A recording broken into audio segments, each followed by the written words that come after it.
Good evening to you, my viewers. I'm not sure where you're watching me from, and I don't want to call names, but wherever you're watching me from at this time, good evening to you and welcome to Advancing the Cause. Yes, I know you missed me last week, but we're here this week and we've got lots to share with you. Just some quick ones. I would want to give some shout outs to those persons who are celebrating birthdays, those persons who are celebrating wedding anniversaries. God bless you. Congratulations to you. And we have, of course, we have some sad news. One of our teacher, Miss Alison Bledman, she died today. Yes, cancer sucks. Yes, it does. And so, to her immediate family, we want to extend our sincerest condolences to you. And we trust that God is going to comfort you even at this time. To her school family and the family from South Branch, yes, I do want to extend our sincerest condolences to you. We know that Alison has been a live wire in school, in the branch, and of course she's been very, very fond of sports, and indeed she's going to be missed. But in all of this, we want to still give thanks for the life that she has lived and for the impact she would have made on so many, many lives. For those who are also grieving at this time, we want to extend our sincerest condolences to you. And so we move on. This is what life is all about. You're sure that you're going to die, you're not sure about other things. And what do we do? Yes, we are going to mourn, we are going to grieve, we're going to cry, but then we have to continue. We have to continue on in this path called life. And so we're here with you on advancing the cause. So many other things would have happened, but let me just share very quickly with you. It's rainy. It's the rainy season. It has started, and I want to say to our drivers on the road, please be careful. For the last couple of weeks, we would have had so many, many deaths by accidents, hit and run, head-on collision. Come on, we need to be careful in our roadways because we want to have you there. In the education sector, we still have lots happening there. We have the teachers who are being locked out of school, continually being locked out of schools. We have teachers being pressured to do so much, and yet in doing so much, and we're seeing the fruits of their labors because when we look at the results we got from CSEC this year and what we got from our grade six this year, and yet teachers are not rewarded financially for what they do. But like I would always say, teachers' motivation comes from the love that they have for their children. Our motivation is not our salaries. Our motivation comes from the love we have for our children and seeing our children do well. But we're going to talk about those things maybe a little later in the program. But this evening, we are going to be talking about COVID. COVID 19 is what is rocking this entire universe. Guyana has not escaped that. But it's very troublesome and worrying the state that we are in as Guyana with our population just under 750,000. And so far, we have seen quite a lot of persons dying from COVID. Sometimes we say, these deaths could have been avoided if proper systems were in place. I am not the expert on that, but tonight I want to share with us who's going to be on the platform here this evening. We know him. Many of us know him. You may not know him in person, but you've read his writings, and so you can connect with him. And so tonight I want to bring to the floor or to the screen to share with you what we're going to be talking about tonight. And so I'll invite Dr. Mark Devonish. So, Dr. Mark Devonish, welcome to Advancing the Cause. It's such a Hi, thank you. privilege to have you here with us. I know that our viewers, they're waiting there. They're glued to their televisions, they're glued to their laptops, they're glued to their telephones and their tablets because they want to hear from Dr. Devonish. But Dr. Devonish, before we go into anything else, just tell us a little bit about who is Mark Devonish. Who am I? Great deal. The reason why I decided to become a doctor because of my mother's death. My mom died at the age of 8, due to negligence of doctors, and that's the main reason why I choose to actually go into this field. So if you see, I would be harsh on doctors sometimes because of what my mom actually experienced. I went to QC, then I went to UG. I did studied at UG for 5 years. Then I worked at GPAC for a year and a half, and I eventually had to leave again because of what was happening in terms of PPP. Presently now I work in the UK. I'm a consultant at the Nottingham University Hospital, which is one of the largest university hospitals in the UK. As from UG, I was able to achieve an MBBS, and subsequent to that, up here, I was able to do a master's degree in medical education, and that's how I know a bit about education. I'm also a fellow of the Royal College of Physicians of London and the fellow of the Royal College of Physicians of Edinburgh. But forget about all of that. I just want people to just remember me as Mark, as a young kid who grew up as an orphan, grew up extremely poor, and he was able to actually make it. Good. So Mark is, let me say to our viewers, Mark is 100% Guyanese. So if you were thinking that Mark was somewhere else and he lived in Guyana for some time, no, he's 100% Guyanese. Mhm. And I think because of his allegiance to Guyana, that is why he's so very critical of things that are happening here because of the love that he has for Guyana. And it's not because, like some people would want to say, every time you have to critique something, especially with this illegal regime that we have that this installed regime that we Mhm. have. Every time you have to critique something, it's because you don't like them. It's because you're anti-PPP. It's because you're a coalition supporter. And I know for sure that Dr. Mark Devonish is no supporter of the coalition. He sees and he says things as they are, and that's the way we ought to be. But Dr. Devonish, tonight we want to talk about COVID. Um, COVID has been rocking every single corner in Guyana. I know you're abreast with what's happening here. Mhm. We have, so far, we have lost 900 Nine persons hundred. Mhm. from last uh, August to now. 900 persons have died, including babies, children, teenagers, and adults. Your thoughts? I mean, it's just unfortunate, but before I actually answer that, I just want to go back to the point where I'm not only critical of PPP, I was also critical of APNIC AFC when they were in power. I remember they when Amna Ali had some chest pain and she went to America because of her chest pain. There was a schoolgirl, a 16-year-old schoolgirl who had a brain tumor, and the same day she was actually leaving Guyana, Amna Ali, this schoolgirl, died in ITU, and they were trying to raise funds for her to go. And I was very very critical of APNIC AFC then. I was also critical of Mr. Granger and Mrs. Granger when they went to Trinidad, because I'm saying they can go to Trinidad to get good care, but there are lots of people who have to go to GPHC. I was also critical of Mr. Moses Nagamuto also when he was saying Ghana has a first-class healthcare system. So it isn't a case that I'm just coming up and I'm being critical of PPP. I'm being critical of APNUFC also. In terms of COVID, it's just a complete disaster. If I'm to answer that question, what went wrong? The installation of PPP, and that would just be it. Because since they went in, it was just complete disaster. But I can actually break that down because it's important for me to break it down structurally so that people get a good understanding as to where I'm coming from.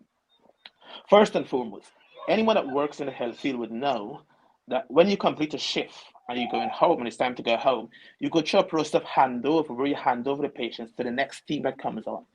That is very, very important because it has shown, there are lots of evidence out there that has shown handover save lives. When people came into power, they weren't interested in handover. Jack Deal said as much. He said his priority is the economy. People will die. So he wasn't interested in handover. And because of the fact he wasn't interested in handover, they started on the back foot. The other thing that could have been done, they could have had a transition period where APNU AFC, the task force for APNU AFC could have continued a bit and have a transition period so that rather than having an abrupt change, you have a transition period. They never had that. People weren't even interested in that. I'll tell you what people were interested in. They were interested in politics. The first thing that Dr. Frank Anthony said, the very first thing, I am not going at the hospital that APNU AFC built. Why are you not going there? Because APNU AFC built the hospital. That's just politics. And you could actually see the politics forward further. He went to Parliament and he said, um, he said Christopher Jones has COVID. He said Sarah Sheridan Duncan Duncan. has COVID. That may look like a very, very simple act, but that's a very, very critical act. Why? Because medicine is about confidence. Patients must have confidence in the people involved. If you're going to go in Parliament and do something political like that, politicizing COVID, people will have no confidence. You'll say, I'm not going to have my test because if I upset Dr. Frank Anthony, he may announce it in Parliament. But he couldn't see further than his nose. He was just thinking about politics. So when he actually did that, it just shows how political they actually see politics as. As a matter of fact, that wasn't even his responsibility. It's a task force responsibility if they weren't compliant with the COVID regulations, but they were compliant. They had the COVID long before it actually went into Parliament. But he just wanted to actually gain political points. The next thing where they went terribly wrong is to have the square pegs in wrong hole. You have to have qualified people doing the job. This is a pandemic. This is taking lives. If I have to get someone from APNU AFC, somebody from WPA who are good at what they do, you draw them in. And not only that alone, the public gains confidence. The public gains confidence when they see you not only about your political party. As it comes to COVID, COVID is affecting the whole of Ghana, so you want the best of Ghana to actually address it. And that's what it didn't do. And as a result, they started doing a set of stuff that didn't make sense. Relaxing the lockdown. Anybody will tell you when you have a lockdown, relaxing it is a phased process. You just don't do it like that. You just don't, the minute you do it abruptly, you find yourself in problem because you have to do phase. You have to do phase like so that you have to see if there's any um, untoward consequence of your intervention. But they didn't actually do that.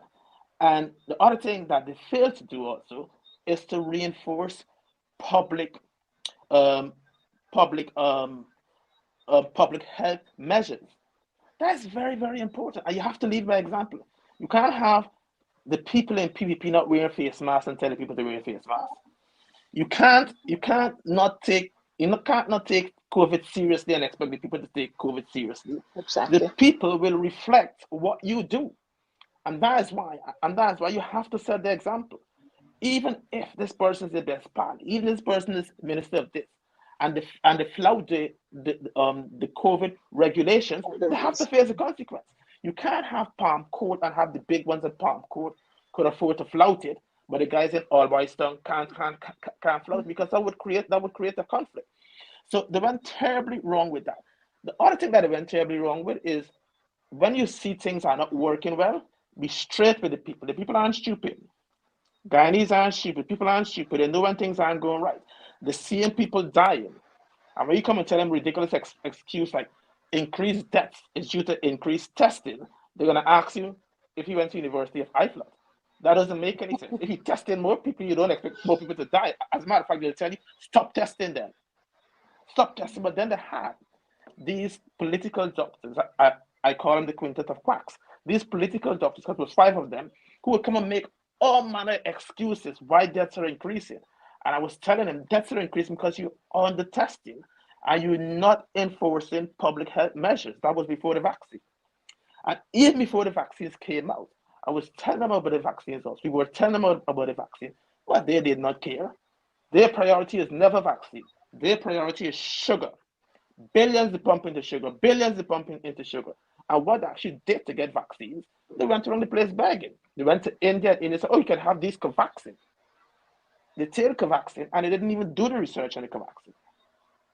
I did the research on the Covaxin, and so you don't hear about Covaxin anymore because the Indians completely rejected it. And the key is that I keep saying people are not stupid. And we're not existing in the 1920s. We're existing in a world where information spreads very quickly. So all someone has to do is click on the internet and they can see, oh, WHO approved vaccines. Okay, let me see. Oh, Sputnik V isn't there. I'm not taking that one. Mm-hmm. And that is the reason to get the confidence of the people, especially the people who are fearful of the unknown. You have to make sure that you listen to them, and that is exactly what they fail to actually do.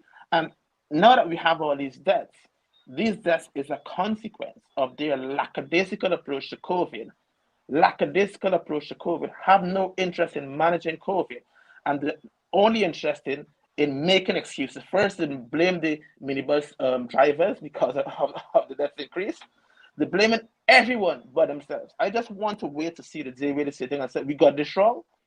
Let's come together as RNAs, all of us, and solve the problem. We got it wrong initially, but I don't think people will actually do that." So, in essence, the main reason why we're in this conundrum is because of the installed PPP. And next critical point before I close off, from our first case in COVID was March the 11th, 2020. Apnea FC were removed from power, I think, on the 2nd of August. Mm-hmm. Within that period, 21 deaths and 420 cases within that period. And then you had certain correctors bouncing up on Facebook and prognosticating and saying all manner of things. We're experiencing a COVID disaster and a crisis. And now it's worse. They're just silent. They're just silent completely. So if anyone wants to say look and see who managed COVID appropriately, just look at the numbers. Numbers don't lie. And it's just down to the fact that people were just completely irresponsible. Just completely irresponsible. Um, Mark, let me say Mark at this time. Yeah. Mark, I recognize that you touched on quite a lot. As a matter of Hmm. fact, you tapped in on some of what I wanted to ask you. And here Hmm. again, we're seeing the PPP. They're not interested in saving lives. As a matter Nope. of fact, persons have been posting, I have been posting on social media what other leaders in other Caribbean territories, and I'm bringing it here closer to home, in other Caribbean territories were doing, the kinds of lockdowns they were having, the curfew timings they were having, whether they were having these curfew timings all week or they were having special curfew timings on weekends, but they were having it. The other thing Mm. is we don't see that as being fitting because like you just said, and this is what indeed Jagdio said, the reality is people will have to die. So he wasn't concerned about saving lives, like you said, and we've all come to recognize that they were interested in what is going to happen with the economy. Now, under Hmm. the coalition, we saw lockdown periods, but we have not yet seen that happening during the stint of the installed regime. And when you talk about these things, then they have all the excuses, like you rightfully said, the excuses to make. But I want you to shed some more light on this one. We have seen the WHO saying they've not recognized the Sputnik V. I'm sure you heard about the whole big uproar we had in Parliament when the coalition started asking questions. One, Hmm. about the costing. Two, the storage facility. And why are we going to use a third person rather than going directly to to the source? Could Hmm. you shed some light on that based on the fact that so many Guyanese would have taken the Sputnik V and now they can't enter the US, they can't go to Canada, they can't go to the UK and maybe other parts because they would have taken this Sputnik V. And now we're hearing the Minister of Health saying to us, well, you can take another one, you can take another vaccine. So you're saying I can take 3 vaccines or 4 vaccines if I want to travel to the US or I want to travel to Canada. Your take on that? Well, I always, as I said before, and I keep repeating it, people aren't stupid. You don't have to go to university to be an intelligent person. Lots of people out there who are very intelligent, but I haven't gone to university. Mhm. And I can tell you, I was brought up in Princess Street. And if I go in Princess Street and I ask 10 random people, would you go on the internet and buy drugs to treat your heart or whatever the case may be? They said, no, we don't buy drugs on the internet. They may not know the complexities in it, but they just simply know they won't buy it. And the reason why they wouldn't buy it, they don't know who is the source. They don't know Mhm. if that's the right drug. They don't know how the drug was stored and that kind of stuff. So to see that Jack, they're trying to people trying to hoodwink people and bring this drug in from a third party. I said, no, it's all right. It's okay. You don't have to worry about anything. We need to worry. Why do we need to worry? We don't know the source. We don't know the source of the drug. We don't know the storage of the drug. Because these drugs have to be stored at particular temperatures. We don't know the Mhm. authenticity of the drug.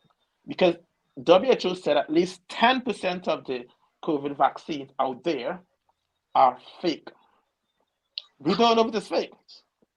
And that's why we were saying that the COVID that they got have, they need to have a chemical analysis of the COVID. Um, uh, Sorry, the Sputnik V, a chemical analysis of the Sputnik V to make sure it is authentic. It can come with the same brand number and all this kind of stuff. People can fake all of that, but they cannot fake the contents inside that would be detected. And so I found that very, very concerning. But even beside that point, why would you want, how could you justify going at a third person and paying twice the amount? It makes no sense to me. It makes no sense. Someone has gotten a cutback somewhere or the other. It makes no sense to go at a third person and get a cutback when you could have actually gone at the source and get um, the price that you would actually get from the WHO. The other point also is that we have to look at approval of drugs. People will say that we have the facilities and we can test and we can approve drugs. Absolute nonsense. Dr. Ramsamy is talking absolute nonsense. He's better off going and eating grass because he doesn't know what he's saying. He cannot approve drugs. None of them can approve drugs. None of them. Frank he can't even approve drugs. None of them. Look at the people who approve drugs in America, professing this, professing that. They write books, they wrote books. None of these clinical clowns have done any of those. Then to embarrass us, I completely disown him. The moment he opened his mouth, I said, I don't know him. I don't know whence he came. I just don't know that man. He said he read 2 pages from a journal. And I was like, no, seriously? When they're approving drugs in America takes months because there's millions of documents have to go through. This thing is not reading 2 pages in a journal. This is much more complicated than that. And why is it complicated? In the 1960s, there was something called the Thalidomide disaster, where um, thalidomide was used to give pregnant women who were experiencing vomiting. And what they found after that period is that lots of kids were being born without arms, without legs, sometimes with 2 and 3 arms. And they did further investigation and realized that the cause of it is these down to the thalidomide that they were using. As a result, to make sure that doesn't happen again, they check drugs and they go through very stringent check for drugs. Very, very stringent check for drugs. And that's very important. So when these guys are saying that they can actually approve on Sputnik V, they can't. They don't have the expertise. They don't have the skill to actually approve it. They simply don't. And beyond that, even beyond that, even beyond that is data. When Russia brought out its Sputnik V, they heard America was bringing out Pfizer. But because of the Cold War, they cannot allow America to get one over them. So they rushed to bring out this Sputnik V. But to do that, they had to cut the clinical trials. So Sputnik V was never taken through the full clinical trials. And that's the reason why they're having difficulties at WHO. Further, the BMG article that Ramsamy was actually alluding to, there was another part of the article which clearly states that the Russians faked the data. Again, the reason why they can't get approved from WHO. If you're aware of all these things, why risk people's lives with this vaccine? But people don't care about that. They simply don't care about that. But Even I can bring it close to home. Look at the deaths.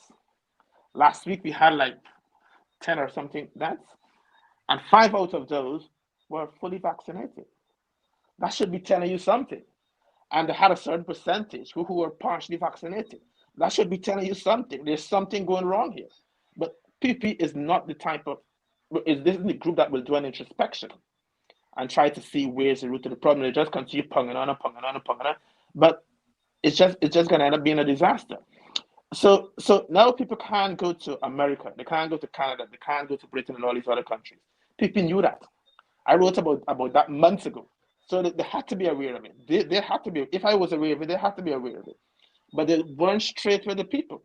They were not straight with people. They were pretending that they're going to get approval. And now they're saying that they're going to get approval in November, December. I'm doing a column this week. They ain't getting approval. Probably the earliest they're looking at approval is next year. The earliest, that's if they actually get approval.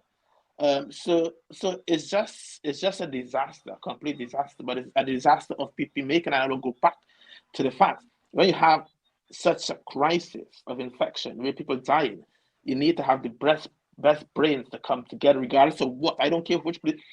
It look at Dr. Rowley, for example. He draws everyone. Mhm. He draws Mhm. everyone. He don't care who you are. He just don't care. He wants the best. He wants the best, and he has competent people. He has an epidemiologist. We don't even have epidemiologists in that group yet. And he has competent people working with him and informing him and informing him. And what are these people doing? They're just inserting people who are associated with them politically, who will answer Yep. to their question. But the reason why they wouldn't do the lockdown, Jack Day came out and said lockdowns don't work. Absolute nonsense. Absolute. Let him provide evidence that it doesn't work. I've given him a long list of evidence that it works. The reason why you would say so is because they have a quid pro quo. The business community helped them in the elections. Now it's their turn to help the business community. Lockdown wouldn't help the Mhm. business community. So who dies will die. They have a quid pro quo to actually address. And that's the reason why they wouldn't institute lockdown. Now, Dr. Devonish, we have seen lots and lots of our people who are very hesitant. They don't want to take the vaccines. And like you said, persons have died who are fully vaccinated. We are all aware of that. Persons have died who are partially vaccinated. And so other citizens are saying, well, if they got the vaccines, whether fully or partially, and they're dying, why I must go and take the vaccine? And so what we found happening is that persons are not wanting to take these vaccines. The PPP, just like them, their old selves, they have decided to use brute force and ignorance. And so they are issuing letters and threats to workers. As a matter of fact, you've seen them locking teachers Mm. out. You've seen them locking public servants out. You've seen them locking nurses out, doctors out. Policemen were threatened. Ghana Defense Force ranks were threatened. They were pulled off of courses. And so the only way out for them is to take the vaccines. But quite a lot of persons have complained that persons taking the vaccines, yes, you know, you were told before that you're going to suffer some minor side effects. But persons have complained that after taking the vaccines, their hearts seem to want to jump out of their bodies. Two, women have complained that they've experienced severe bleeding. We saw just recently two teenagers. One young girl, I think she was from St. Stanislaus Secondary. I think she was from Saints, not too sure. But this young lady took the vaccine and then she started getting seizures. She was hospitalized for 2 days, even though Frank Anthony lied to this nation and said, oh, the young lady was just on, she was taken in for observation and she was sent home the night. The young lady stayed there 2 days. And then we saw this 14-year-old dying from Maruka. These are all facts. And because of these situations, we have seen parents saying, well, no, no, no, my child not taking this vaccine anymore. Adults are saying, well, we're not going to take this vaccine anymore. Because persons have complained that they whichever side they're taking the vaccine on, persons have complained of being paralyzed on that one side.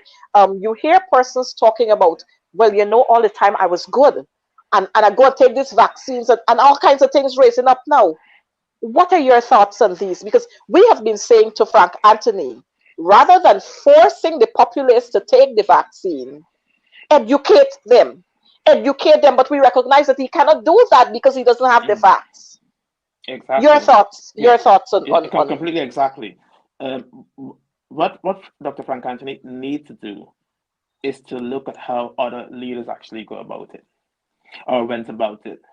And what you'll actually find is that leaders will have what I would probably characterize as a nuclear option.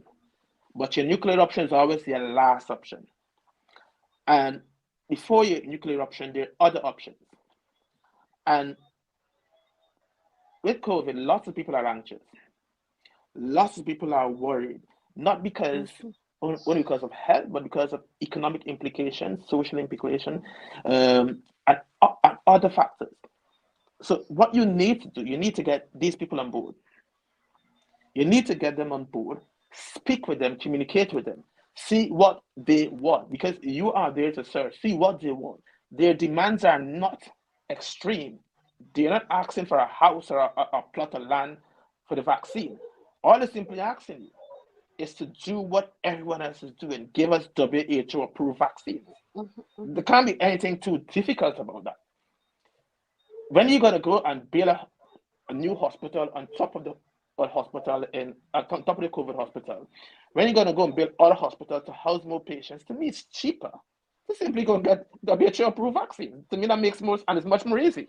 But they just seem to want to pick a fight, and they want to pick a fight with the people. They want to pick a fight with the people, and because they're not communicating with the people, because they are taking a confrontational posture, the normal human reaction, adults in the whole, when someone is being confrontational, is that they will defend themselves. They don't want to be treated as a child. And they don't want anyone to say that you have to take this vaccine and bully them to take this vaccine. And that is where you find playing out precedent simply because PP from the set go, they decided to use the big stick approach rather than speaking with the people. And speaking with the people, you get to understand their concerns. And so when you don't speak to the people, others will speak to them. They will hear stories, some true, some not true.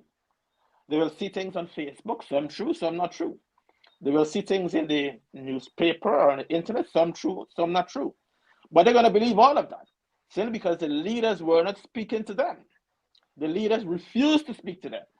So with that vacuum will be filled by disinformation and misinformation. And it's all down to PPP's fault. They could they could argue, people could argue that the crisis is down to the unvaccinated, but I would say no. If you had given unvaccinated WHO option in terms of vaccines and they refuse it, I would say it's down to them. But your responsibility as a government, illegitimate as you are, is to protect the people. That's your number one responsibility.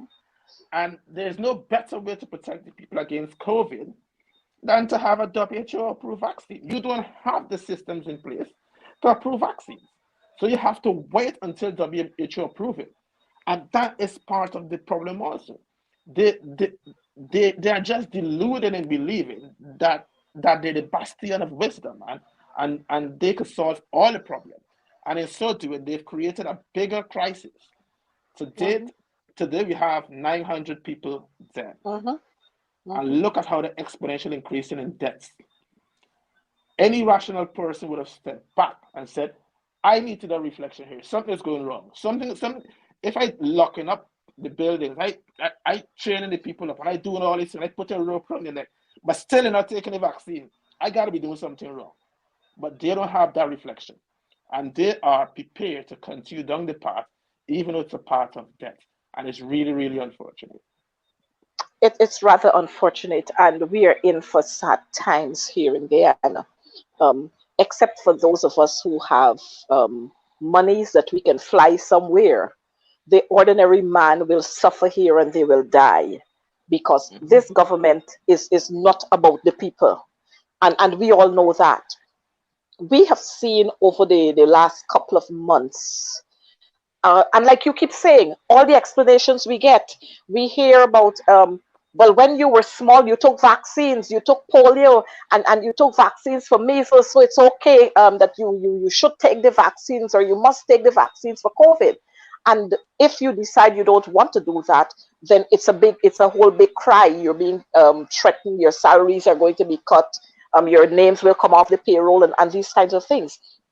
But we have here the other issue where pregnant mothers, quite a lot of them have been objecting to taking the vaccines. Persons suffering from cancer, persons who are diabetic, and all of these things, they're saying, well, look, I can't take this vaccine now. I'm not sure that I want to take this vaccine. I'm not prepared to take the vaccine now because of these conditions that I'm having. Because I know for sure, one of the excuses, or one of the excuse we would have gotten from Frank Anthony is, oh, when people die, these persons had comorbidities, and you get that foolishness. So people are saying, well, look, I got me comorbidities. Those who can't pronounce the word sometimes, like me, they say, well, look, I got all me illnesses. I ain't taking no vaccines. um how do we get past that? And when we move past that, then I'll shoot the other question that I want to shoot to you. Okay. Um, Getting past that is most of the problems that we have in the health field is just down to poor communication. To me, you just have to communicate with the people. You just have to go into the communities. If you realize the problem is, if you realize Region 10 are not taking the vaccine, go in there, speak to them, say exactly why they're not taking the vaccine. Don't ostracize them and say they're worse than COVID itself. Mhm, Don't mhm, use nasty terms to describe them, because once you do that, you've lost them. And once you've lost them, it's hard to get them back. So you have to be very, very compassionate in the way you actually go about it. Go into those communities and speak with the people. The other thing is that people could actually, you see, to me, they just seem to be making excuses. They could speak of comorbidities. Yes, they do exist. But what do also exist is something called booster vaccines. And what booster vaccines are, so people with comorbidities, to give them a better chance. So they get a third dose of of either Pfizer or Moderna. When when Priya was going around vaccinating kids, I was saying, why not vaccinate those people who are high risk? They're the ones who die more. Why not vaccinate those people with comorbidities? Wait until you get more vaccines, and you can probably think of vaccinating the kids. But this is a problem that you have presently. So they could speak of comorbidities, but then it's their responsibility to mitigate against those comorbidities by giving them boosters. You can't use the comorbidities as an excuse, because there are treatment options out there to address the issues of persons with comorbidities. Um, a couple of points I forgot to slip me to answer in the last question, and one of those points is locking out of teachers and locking out of nurses and locking out of other professionals. What people fail to understand is that people in Guyana are being underpaid. And when people are being underpaid, they're doing that job because of the love of it.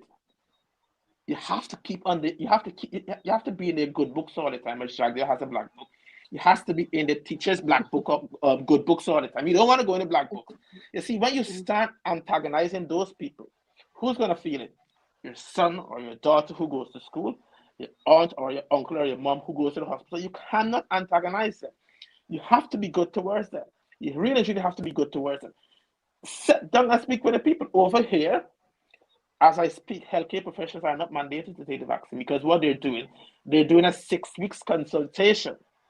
Sit down as big people. What's your problem? This is my problem. Okay, and they say, what are wow. their problem? And then you sit down and you have a consultation. See, okay, you seem to have a problem. I seem to have a problem. We're gonna meet each other halfway. But I don't Mhm, come and bully mhm. you because I'm the boss. No, because once you do that, you lose the people. And that's exactly what people are doing. The other thing, I think the topic now is they were saying, if you're not fully vaccinated, you can't go to hospital for treatment and all this kind of nonsense. Mhm, I mean, mhm, I mhm. just don't know what planet these people come from. These people, they simply don't think. The unfortunate case of the boy who, the young 14-year-old boy who died, who they said he had a brain hemorrhage. I have seen lots of things when I work in Guyana, and I can tell you I wouldn't believe that. I can frankly tell you I simply don't believe that because you'd be surprised that doctors who've taken an oath would say anything. Um, the next issue is that no vaccine is 100% effective. So you're going to have this odd person who's going to die or have a breakthrough infection, but not at the proportion that you're seeing with the Sputnik V. That is very, very high. Look at the numbers who are dying. Look at the numbers who are dying. And the reason why this is happening is because it wasn't fully tested. It wasn't fully tested. And if Frank Anthony is so confident, if Frank Anthony is so confident that they're going to get approval November or December, I challenge him. I will bet him both my kidneys, and he can use his kidneys first. Whoever loses have to donate both their kidneys. If he's so confident, he would take up the bet because I'm 100% confident it wouldn't. He is lying to the people. He's completely lying to the people because up until the 22nd, WHO were saying it's on hold. It's completely on hold. So he has to be honest and straight with the people. The other thing is, Dr. Devonish, we recognize that persons are now, or teachers and other public servants, those who have complied and they have the blue book, they're being told at this time. At first, they were told upon entry, before you enter the compound, you have to present your blue book or your test results to the guard. Now they're being asked to photocopy that so that the head teacher or the head of department in whichever sector you happen to be in, they're going to have a copy of that for personal purpose. Now, I am still trying to find out what's the reason for that. You ask me to ensure that I get a vaccine. I go, I got the vaccine, I have my book there, my ID card. And so every time I have to come to my workplace, the school, I present that to the guard. I mean, after a while, the guard ought to know us, you know. Well, of course, the guard knew us then, but they were given strict instructions that they have to see it. But after a week or 2 weeks, you were seeing me with this blue book. I mean, every day I still have to show it to you. Now you're telling me that I have to present, I have to photocopy this. I'm not sure what is you could you say to us what is the take where you are, what is the take with this the vaccination card, and what is it that you have to do? Well, first and foremost, there's some things we call personal records. Like for example, health records is personal. Our health records supposed to be your property, and someone should only have your health records with your consent. Like for example, I can't go and disclose that you have XYZ condition because that would be a breach of an oath, and that would be a breach of whatever laws they have applicable to Guyana. The other thing is that doctors, all healthcare professionals, have to take an oath that they would keep things confidential. They would keep, even if it may appear trivial, it's still important that they keep those things confidential because if they don't keep things confidential, the public will lose confidence in them and will actually go to seek help if they have a health condition. I don't think guards at a school would have taken that oath. I don't think a head teacher would have taken that oath. The fact is, it is up to you, and you should, and it should be your decision who you share your health records with. And if you don't choose to share it with someone, there's nothing that they can significantly do. At least, I mean, over here, I mean, in Guyana, they do lots of crazy stuff. But I kind of see any justification as to why you have to keep showing it every single day in the first place. The security guard hasn't taken an oath. Who knows if he's not taking down my date of birth and my name to go and fake my ID. Who knows?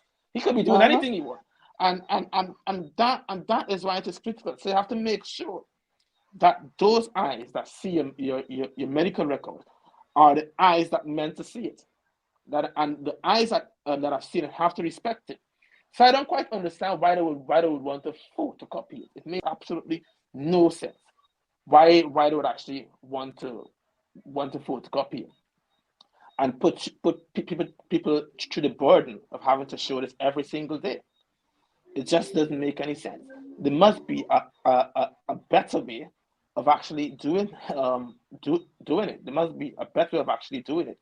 But it's PPP we're dealing with. I don't think they can think of a better way, because Priya, for example, um, she she would have the kids when they come into school, and she'd put this thing to the forehead and check the temperature. And say, "Oh, you good? You go inside, and you good? You go inside."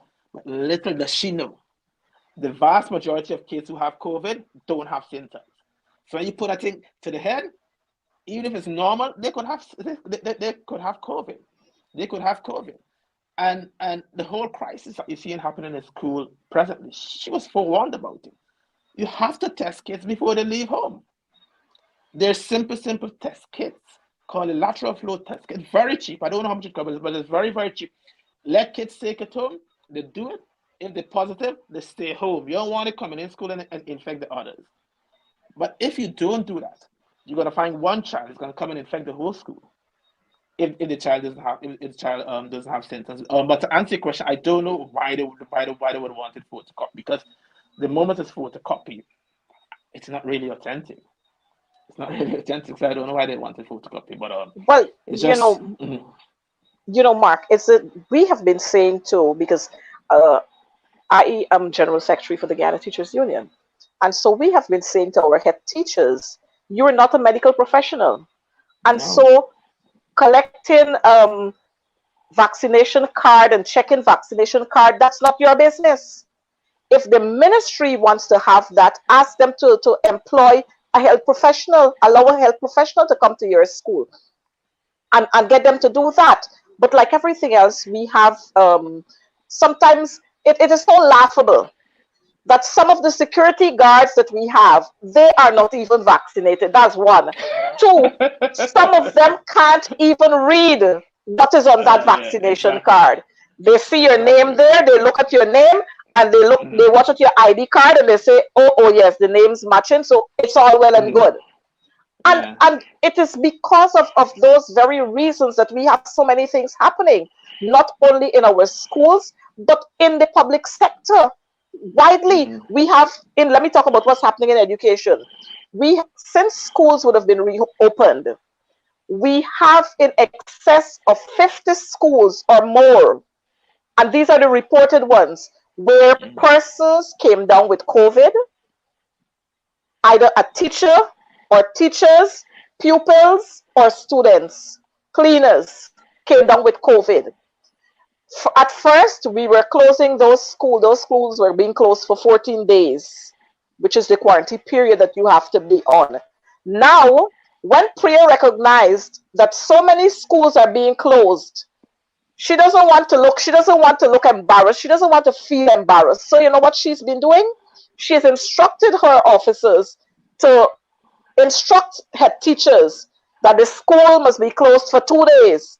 You send whoever would have contracted the COVID, you send them home. They go home for 14 days.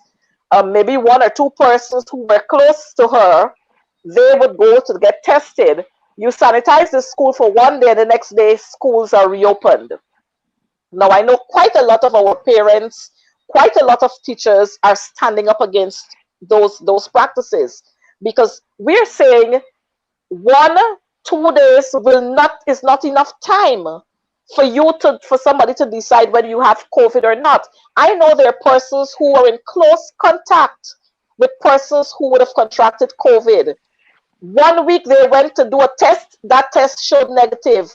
The following week they went to do a test, and that test shows positive. And in between that 1 week, they have been mixing and mingling here, there, and everywhere because they got a negative test. And lo and behold, following week you do a test and you're positive. Now, I am not sure, like you said, and I agree with you. I'm not sure which planet these people living on. But Everything in the reverse when it comes to COVID is what they are doing in Guyana. Everything. And it's crazy. And this is of grave concern to all of us because, like I said, it's the ordinary man and woman and their children who are going to suffer and who will die from COVID. We have here the system where you go, you do the test. If you're not gravely ill, then you're not admitted to the hospital, but you're sent home on home isolation.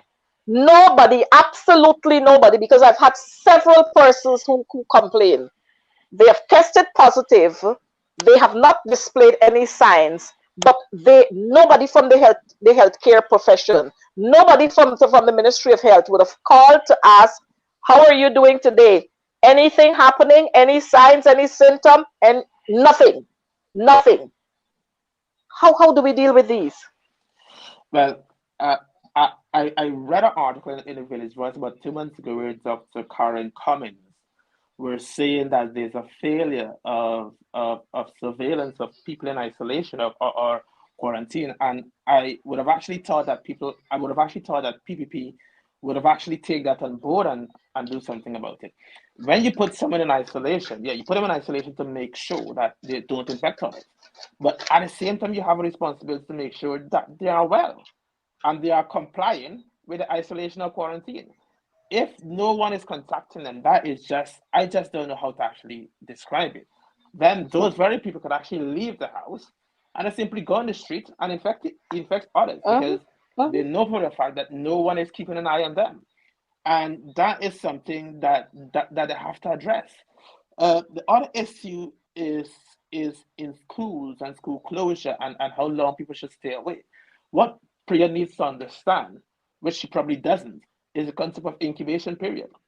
The incubation period for COVID is about 2 weeks. So when we speak of incubation period, we mean the time it takes when you get infected to the time to show symptoms is roughly about 14 days, 10 to 14 days.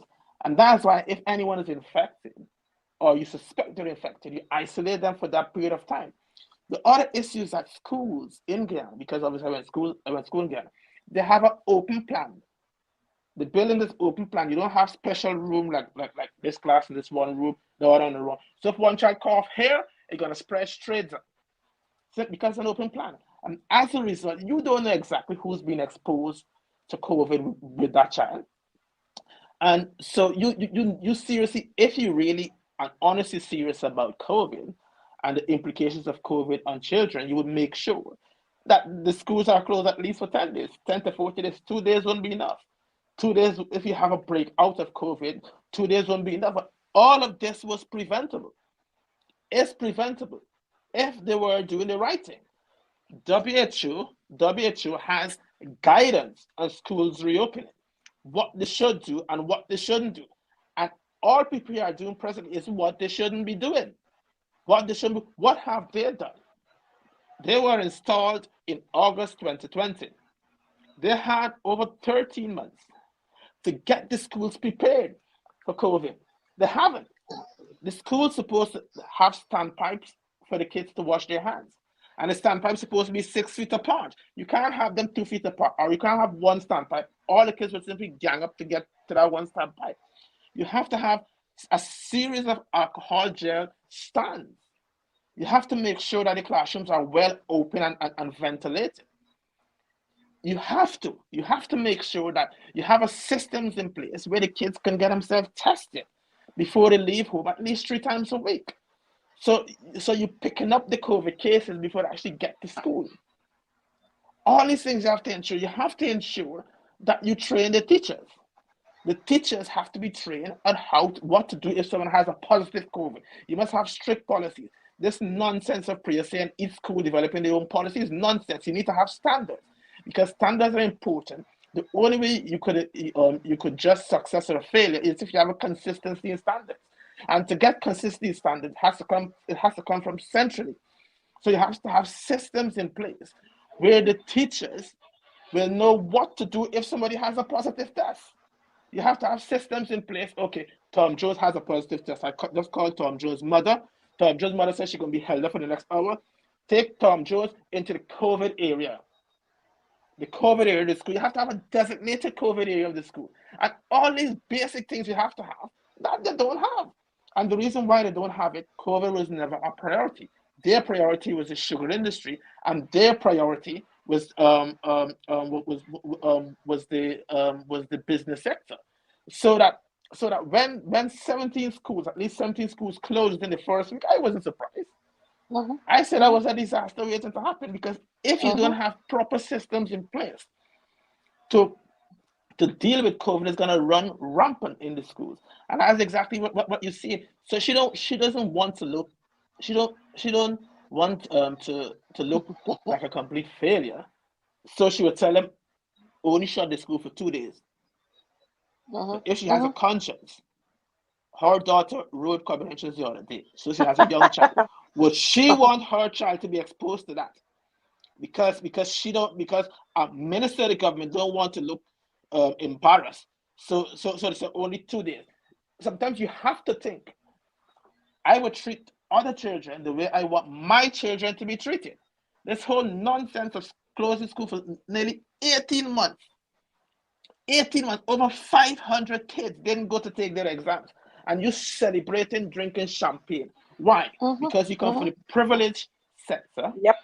Mhm. and your daughter would have had the best private tutor, and she would be able to go and get 520. But they're gonna have a kid in all boys who's pretty smart, but he didn't have internet, so he was deprived of an education. He was deprived of an education, and so these are the things that I want people to look at. I want people to look at very very carefully. Have to because at the end of the day, our government has to be caring, has to be caring. PP isn't. A government has to be prepared to listen to the people because the people employ them. They're employees of the people. Listen to the people. You can't bully the people to take vaccines. You simply can't bully them. That should be your last option. Listen to the people. If the people say that, let me give you an example. There were a section of people in America who weren't taking the vaccine, and they weren't taking the vaccine simply because they were saying they only have emergency approval. So Joe Biden went to them and he said, oh, you only have emergency approval, so we don't actually want to be scared. When they get full approval, we'll think about it. Joe Biden speak with the pharmaceutical company and blah blah blah. They get full approval, 17% increase. You just have to listen to the people. 70% increase in first vaccination dose within the first week. When you listen to the people and give them what they want, you'll find that you'll have a good relationship with them. And most of us aren't unreasonable. I don't think anybody's going to say, if you give me a plot in Prouderville, I'm prepared to take the vaccine. They're not that kind of people. Nope. All they Nope. want is WHO approved vaccines. And Mhm. WHO is for countries like us, countries that don't have the facilities to approve vaccines. And if WHO is saying, I remember PAHO representative, then the question was asked of her. There was an interview with Van West Charles and Dr. Ramsamy, and I think the doctor, and the question was asked: if someone is given a WHO a vaccine which is not WHO approved, what will happen? She said the liabilities and the government. If if if I'm to get a WHO vaccine and something untoward to happen, do you think PPP will take responsibility for that? I didn't really do. That wouldn't bring me back. That little 14-year-old boy who had the Pfizer and they said it's a brain hemorrhage. I honestly don't believe that. I have to see that post-mortem for myself. But it's really, really unfortunate.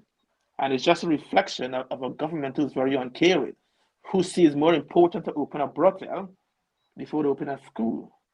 It's just really unfortunate. And the bottom line is that the evidence all over the world is that once schools are open, infection rate goes up. We expect that because kids are going into school. So what sensible leaders would do, they would get the COVID numbers under control first. Get it down, down, down, so that if when kids go back to school, it wouldn't go up very high. But these pack of clowns, prior last year, September, so we can't open school because we have it 5 deaths per month. Now we're having 70, and she opening it. Sometimes one, Mhm. I don't know, seriously, I would seriously want to know if they have a brain. Mhm. I doubt it. Dr. Devonish, I've been very open. I've been very critical when the coalition was in power. As a matter of fact, those who know know. under the coalition, the teachers came out on industrial action.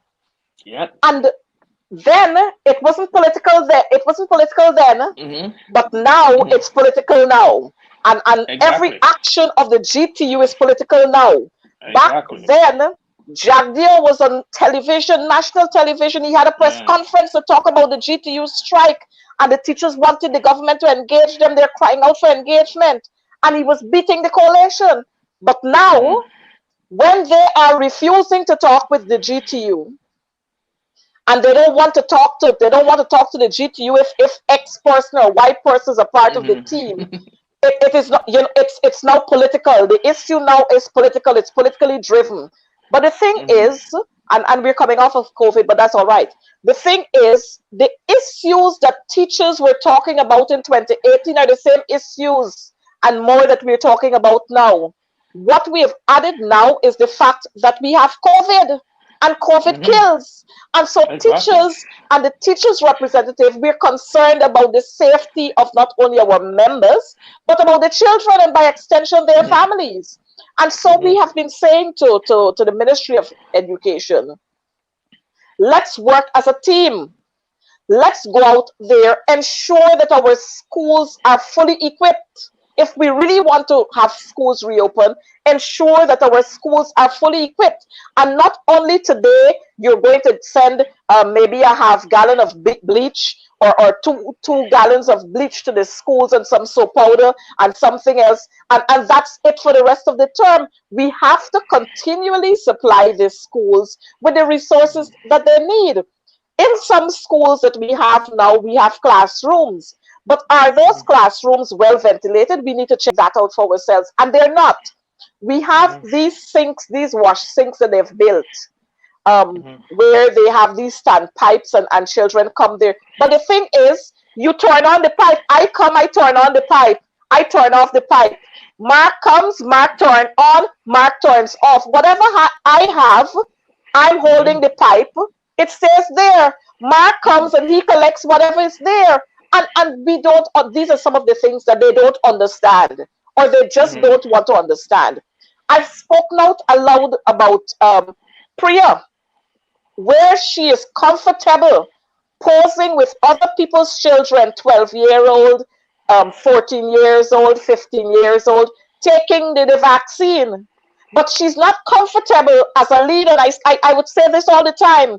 As leaders, we ought to lead by example. If you're encouraging other people to allow their children to take the vaccine, what about your child? Mm-hmm. What about your child? And that caused a big uproar where she was saying, Mm-hmm. oh, I'm getting personal and I'm attacking her child. But the thing is, if you're saying that this vaccine is good for other people's children, it should be good for your child too. But we Mm-hmm. have not seen that. We have not seen that. And this is how hypocritical these people are when they want to force things down other people's throats, but they don't want to drink the same Kool-Aid that they're mixing. They don't Mm-hmm. want to drink the same Kool-Aid. And Mm-hmm. so we have this is as a result of that, we got 900 deaths every day Exactly. now. If we're not having 9, we're having 10, we're having 8 deaths. And this Wow. does not ring a bell. It does not alarm this government. They don't feel Yeah. anywhere about it. We Yeah. see all these huge tents that they're throwing up. They're going on fan out exercises to regions, and they have these very huge tents that they're putting up. Over 400 persons, and you're telling me in the church that the church must only have 10% of its congregation at church. But Mm-hmm. you can entertain 400 and 500. And so Mm-hmm. the whole hypocrisy in this whole thing is causing people not to want to have to take the vaccines and Mm-hmm. allowing people to do what they want to do. Have a little small party here, have a little small party there. And then when they have the parties, you want to come shut the parties down. You want to charge Mm-hmm. persons, but it's okay for you to flout the same gazetted orders that you have put in place. Mm-hmm. And that's all right. Again, we heard Priya talking about if people's children were to remain at home, how much damage it is going to be that is going to be done, and we'll have how many generations of children who can't read, who can't do this, who can't do that. But if we're factual, let us check the stats. The stats will show us How many children we have in our society who can't read even Mm-hmm. before COVID? Mm-hmm. So, I don't know when we try to put up all of these comparisons and make all of these excuses. Again, Mm-hmm. people are not stupid and people Mm-hmm. understand. But Exactly. like everything else, the PPP likes to throw at people, they like to play with people's psyche. And so they Mm-hmm. throw at you your child's exams, and your child's education is important. Your child got to write exams. And gradually, some people fall for that, and people send their Mm-hmm. children out to school. In addition to that, quite a lot of parents are at home, they've been dismissed. So they don't Mm-hmm. have monies to feed their children, to give their children Mm-hmm. 3 or 4 meals a day, because Mm-hmm. when children are at home, they're going to eat a lot. So they're quite Mm-hmm. happy to send the children out of the house, to send them to schools. But Mm-hmm. if the education minister was sensible, or were Mm-hmm. sensible, and she used to listen to her officers there, because she has quite a lot of officers who have passed through the system, and that's the school system coming right up. But she doesn't Mm-hmm. listen to anybody. Priya says Mm-hmm. this, and that is so. But Mm-hmm. this is where we are in Guyana. We are running out of time, I recognize. And Mm-hmm. so, Dr. Devonish, I want you to share some recommendations that you would want to, what are some of the recommendations you would want to give to this installed regime to save our people? Well, we can speak until our lips turn blue. I don't think I should be listening to this, but that wouldn't stop me from giving a recommendation. I think first and foremost, the national COVID task force has to be disbanded, and they should actually have in the task force, even if someone is politically oriented, they must be competent at their job. But clearly, the task force that they have presently has to be competent at their job. So I think the national task force has to be revamped. They just have to clear those that they have out, sit down and see who the best people to actually put in there. There are certain skills that I don't have in Guyana, which is very, very critical. Um, and they will need an epidemiologist, and the epidemiologist will actually plot the course in terms of how COVID would be in the next 2 months, next 3 months, and that kind of stuff. And then they can make recommendations in terms of lockdowns or not to lockdown or partial lockdowns. So they need epidemiologists to actually guide them. The other thing that I would suggest that I actually do with the task force need to speak with the people. They need to speak with the people every day, at least speak with the people and tell them what they're doing. Well, we're going to do this. And the reason why we're going to do this is for this for this reason and blah blah blah. Keep the people informed. So that's about the task force. The other thing that they need to do, they need to try to regain the confidence of the people.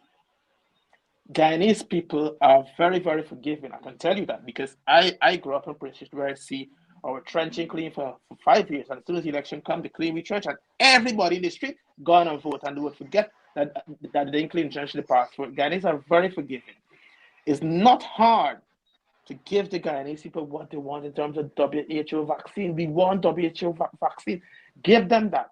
Give them that because once you give them WHO approved vaccine, they have that confidence that they have that protection from the WHO vaccines and they have the confidence that they can go to different countries if they so wish. If they so wish. Some people may have a grandma in America and they can't really deal with the fact that they will not be able to see the grandma because of the fact that they take a vaccine which is not WHO approved. So that's the other thing that I think that they should actually do. The other point that is to me is very, very critical is the schools. And in terms of making the schools COVID compliant, people tend to misunderstand reopening of schools and reopening of schools safely. They're two totally different concepts. You could open schools, anybody could open a school, but are the schools safe? And I personally don't think that the schools are safe. And they had 12 months to actually address that, and it did not. But it's not too late for them to start doing that. For them to start doing that. The other thing that I would recommend that they do is that COVID is not only health related, it's economic related. There are lots of people out here who are suffering economically. The government has to show the same compassion to them as they show the sugar workers. I'm not saying to give everyone 250,000, but definitely to give them 10% of that 25,000 and tell them it has to last for 6 months is totally unfair. Um, from the mental health point of view, COVID has a mental health implication. You should start thinking of how we're going to deal with the mental health crisis that can actually develop after COVID. The other factors that they should start thinking about is is really outrageous just to be saying that people have comorbidities. That's why they die. You need to be doing something about their comorbidities. But I don't think they can actually do anything about it because Dan particularly concerned. The COVID hospital they have, the facilities in there are fantastic. But a hospital is only as good as the people in there. There are lots of Mhm. people who are doing things that they don't know what they're doing, and it's not their fault. And it's all down to the fault that the healthcare system was neglected for 23 years. And COVID has happened to come along and start revealing everything that is wrong with the healthcare system. Mhm. They Mhm. only have one intensivist in Guyana, and everyone else would be just guessing. When someone is on a ventilator, they have to have these special tests called blood gases. They don't have the machine. It's very important that they have it. If you don't have that test, you'll be guessing. Lots of people may be dying as a result of that. Lots of people may go in there with a little bit of diabetes. The diabetes are not being adequately taken care of. They may have a little bit of hypertension. And those are the things that are killing the people and not the COVID. And the reason behind that is not because of the healthcare professionals. It's because PPP failed to invest in the healthcare system for Mhm. 23 years. You had 23 years. Mhm. We should have had a first class healthcare system. Because what they did over that 23 years is discriminate, they victimize, and they do whatever they want to do. And what people Yep. did, they vote with their feet. They vote with their feet. So there is so much that that people can actually do to actually address this COVID crisis. And just this sort of point that I forget, public health measures are cheap and they're free. Encourage people to use it. Encourage them, but you can't be blasé about it and expect the people to be obedient over it. It Mhm. saves lives. It seriously saves lives. But I think the difficulty with VPP is that they put all the eggs in one basket. And they put all the eggs in the vaccine basket. It so happened that the vaccine that they have is useless, but and people are feeling the end result. Mhm. Mhm. Dr. Devonish, I want to thank you so much for being on Advancing the Cause Thank this you. evening. I want to put you on alert that this is not going to be the last because I Thank you. know many, many persons are going to have questions that they would want to ask. And so we'll have to create that forum for that. But again, let Okay. me thank you for what you've shared with us this evening. I know we have lots more for you to share with us, and we're going to bring you back. This is Okay, all thank for you. now on Advancing the Cause. Let me thank you for being our company here this evening. Remember, COVID is real, COVID kills. So we ask you to wear your mask and wear them correctly. Stay away from large crowds. And if you have to be out, ensure you wash your hands thoroughly or you sanitize properly. Take care. Remember, Guyana, we are one people, one nation with one destiny. Let's not allow the politicians to divide us. Good night, and may God continue to bless you. See you again next week on Advancing the Cause at the same time, 6:30. Bye bye.